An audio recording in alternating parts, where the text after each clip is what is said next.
আসসালামু আলাইকুম প্রিয় দর্শক, তথ্য বিষয়ক উপদেষ্টা মাহফুজ আলম সাহেব আজ আমি যখন এই কন্টেন্টটা তৈরি করছি, রেকর্ডিংটা করছি, তার ঠিক 2 ঘন্টা আগে তার ফেসবুকে একটা পোস্ট দিয়েছেন। সেই পোস্টে উনি লিখেছেন 1-11 এর পদধ্বনি শোনা যাচ্ছে, তবে জুলাই জয়ী হবে, জনগণের লড়াই পরাজিত হবে না। 2টি লাইনে 3টা বাক্য। প্রথমত বাক্য হলো 1-11 পদধ্বনি শোনা যাচ্ছে।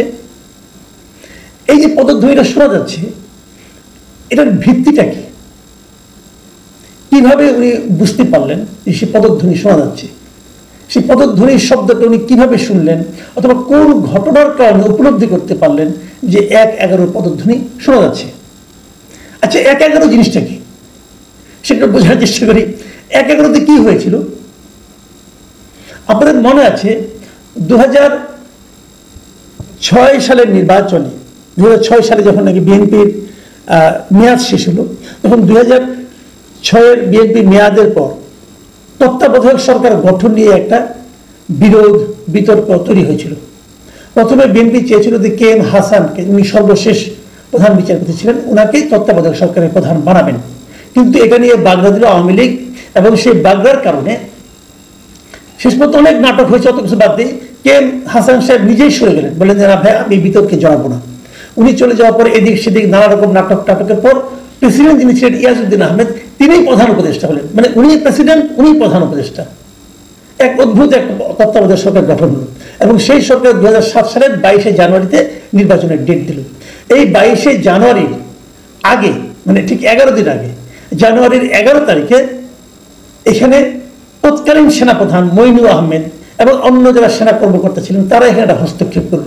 তাদের হস্তক্ষেপের কারণে প্রেসিডেন্ট হিসেবে ইয়াজউদ্দিন আহমেদ সাহেব থাকলেন, কিন্তু নতুন করে প্রধান উপদেষ্টা নিয়োগ করা হলো ফখরুদ্দিন আহমেদকে, এবং ফখরুদ্দিন আহমেদ নতুন করে একটা তত্ত্বাবধায়ক সরকার গঠন করলেন, এবং তার অধীনে একটা নির্বাচন অনুষ্ঠিত হলো। এই ছিল 1-11 কাহিনী। এবং সেই নির্বাচনে বলা হয়ে থাকে যে আওয়ামী লীগকে নাকি ফেভার করা হয়েছে।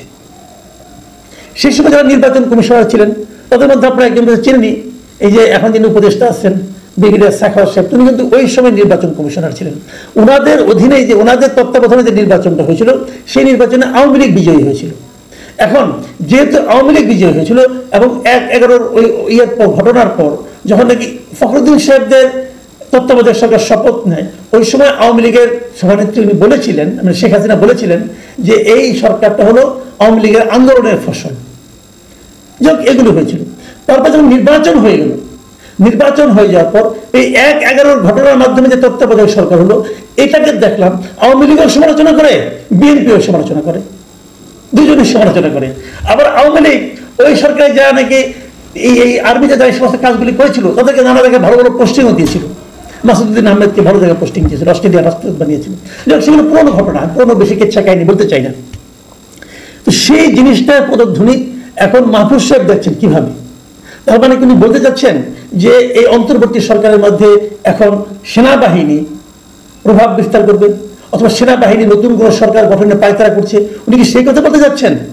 যদি উনি বলতে চান, বলতে পারেন, ওনার চিন্তা ভাবনা উনি জানবেন, কিন্তু সেটা ব্যাখ্যাটা কি?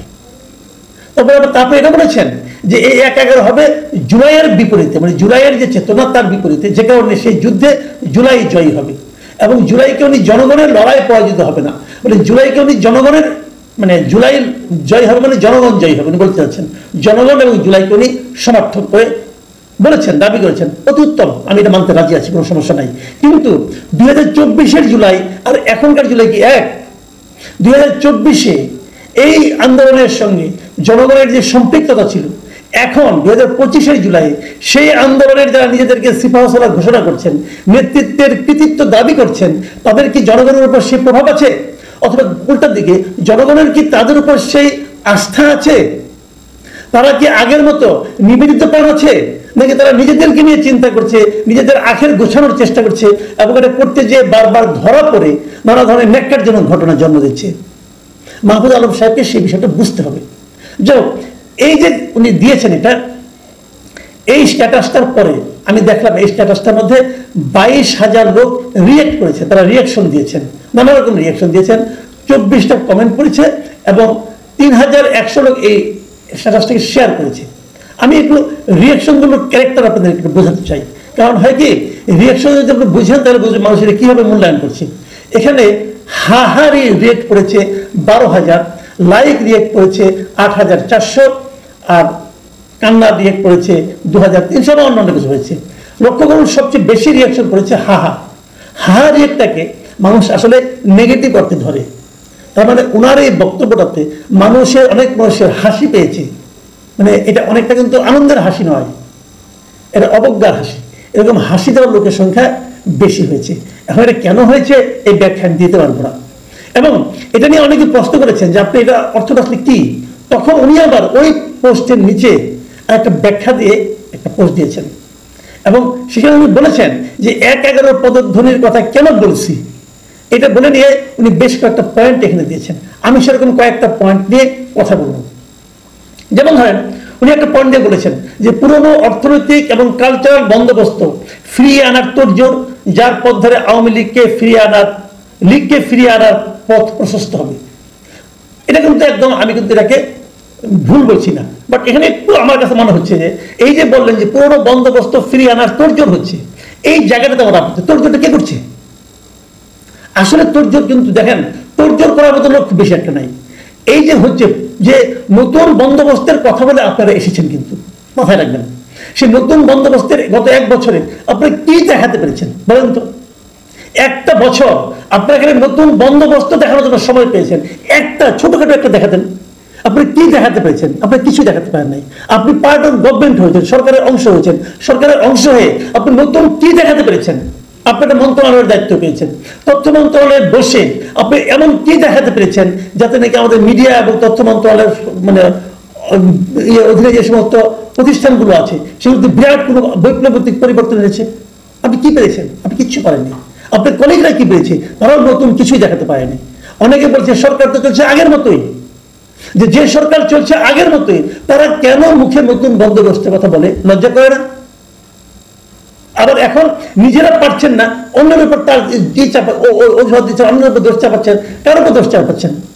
বায়বীয় কোনো শক্তির উপর দোষ চাপাচ্ছেন আপনি। এটা আপনারা যদি ভালো কিছু করতেন জনগণ আপনাদেরকে গ্রহণ করত। উনি আরেক জায়গায় বলেছেন ক্ষমতার দ্বন্দ্বে দলগুলো নিয়ে জনগণের মধ্যে আস্থাহীনতা তৈরি এবং বিরাজনীতিকরণের পুরাতন প্রচেষ্টা। এটা ঠিক, এটা আমি মানি যে জনগণের মধ্যে কিন্তু একটা আস্থাহীনতা তৈরি হয়েছে এবং বিরাজনীতিকরণের একটা প্রচেষ্টা দেখা যাচ্ছে। কিন্তু আমি যদি জিজ্ঞাসা করি এই বিরাজনীতিকরণের প্রচেষ্টাটা কে করছে, আমি তো দায়ী করবো আপনার সরকারকে। আপনাদের সরকার বর্তমান যে ডক্টর ইউনূসের গভর্নমেন্ট আছে, তারাই রাজনৈতিক দলগুলিকে ব্যর্থ প্রমাণ করা নানা ধরনের চেষ্টা করছে। এই যে রাজনৈতিক দলগুলোর বিরুদ্ধে অভিযোগ হচ্ছে যে তারা বিভিন্ন জায়গায় চাঁদাবাজি করছে, দখল করছে, অমুক করছে, তমুক করছে, কেন এটা সরকার ফেরাতে পারে না? চাঁদাবাজি ফেরানো সরকারের দায়িত্ব, সরকার কেন ফেরায় না? আপনি পলিটিক্যাল পার্টিগুলোকে দোষ দিতে পারতেন তখন, যদি সরকার কোনো চাঁদাবাজির জন্য কাউকে ধরলে যদি পলিটিক্যাল পার্টিগুলো তাকে ছাড়ানোর জন্য সরকারের উপর চাপ প্রয়োগ করতো, আপনি তখন পলিটিক্যাল পার্টিকে দোষ দিতে পারতেন। কিন্তু সরকার তো ধরেই না। এই যে গুলশানের ঘটনায় এনসিপি কয়েকজনকে ধরা হলো, এর জন্য কি কোনো পলিটিক্যাল পার্টি, এমনকি খোদ এনসিপি, তারা কি সরকারকে চাপ দিয়েছে? চাপ দেয়নি তো, চাপ তো দেয়নি। তাহলে ধরলে তো কেউ না করে না, আপনি ধরেন না কেন? ইচ্ছে করে ধরে না। সরকার এই কাজটা ইন্টেনশনালি করতেছে যাতে নাকি পলিটিক্যাল পার্টিগুলোর উপর মানুষ বীতশ্রদ্ধ হয়ে যায়। যদি সরকারের জন্য দায়ী হয় তার দায়িত্ব মিস্টার মাহফুজুর আপনার উপর পড়ে, কারণ আপনি তো পার্ট অফ গভর্নমেন্ট। আরেকটা জিনিস বলি, উনি আরেকটা জিনিস বলেছেন যে জুলাইয়ের গণঅভ্যুত্থানকে অন্য 10টা ইভেন্টের মতো বানিয়ে জনগণ বিশেষ করে ছাত্রদের মধ্যে হীনমন্যতা তৈরির প্রচেষ্টা হচ্ছে। দেখেন এটা আপনি যেভাবে বলছেন ঠিক আছে, কিন্তু এটা ছাত্রদের মধ্যে কোনো হীনমন্যতা বাইরের কেউ তৈরি করে নাই, এই ছাত্র নেতৃবৃন্দই তৈরি করেছে।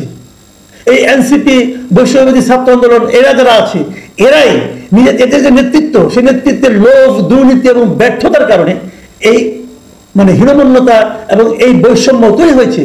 আপনি রিয়াদ এবং তুষারের ঘটনা ধরেন, যে সংগঠনে রিয়াদের মতো চাঁদাবাজ আছে, যে সংগঠনে তুষারের মতো ব্যক্তি আছে যার বিরুদ্ধে নারীরা হেনস্থার অভিযোগ করে, সেই সংগঠনে কি আমি আমার সন্তানকে পাঠাবো? কেউ পাঠাবে? পাঠাবে না তো।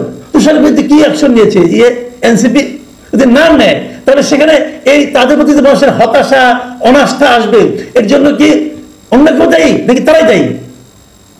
আপনি কিন্তু রোগটা ধরেছেন, কিন্তু রোগের কারণটা কিন্তু আপনি আইডেন্টিফাই করছেন ভুলভাবে, অন্যের উপর চাপিয়ে দিচ্ছেন। রোগটা ঠিক আছে, অস্বীকার করছি না। আরেকটা জিনিস বলেছেন যে সেটা হলো, উনি আরেকটা কথা ব্যাখ্যা দিয়েছেন যে নির্বাচন নিয়ে ধোঁয়াশা তৈরি, যেখানে সরকার ও রাজনৈতিক দলগুলোর মধ্যে নির্বাচন নিয়ে উল্লেখযোগ্য টানাপোড়েন নাই। উনি বলতেছেন যে নির্বাচনে যে ধোঁয়াশা তৈরি হয়েছে এটা অন্য কেউ তৈরি করেছে। উনি সবসময় একটা অদৃশ্য শত্রুকে টার্গেট করছেন, কিন্তু উনি বলছেন যে সরকারের সঙ্গে রাজনৈতিক দলগুলোর মধ্যে নির্বাচনে কোনো টানাপোড়েন নেই। আমি শিওর। আরে দলগুলির মধ্যে টানাপোড়েন আছে, এনসিপি এবং জামাত বলে এক কথা, বিএনপি বলে আরেক কথা। নির্বাচনে বিরাট টানাপোড়েন আছে। বিএনপি নির্বাচন প্রথম চেয়েছিল ডিসেম্বরে, সেটা ঠেলে ঠুলে দিয়ে গেছে ফেব্রুয়ারিতে, এখন শুনি ফেব্রুয়ারিতেও হবে না। তো এগিয়ে এটা টানাপোড়েনগুলি কি একদম নেই? সরকার নির্বাচনের ডেট ঘোষণা করে দিলে পারে, দেয় না কেন? কাজে আমি মাহফুজ আলম সাহেবকে বলবো, ভাই আপনাকে আমি ব্যক্তিগতভাবে পছন্দ করি এই কারণে, আপনি যা বিশ্বাস করেন তা বলেন, তা বলার সৎ সাহস আপনার আছে।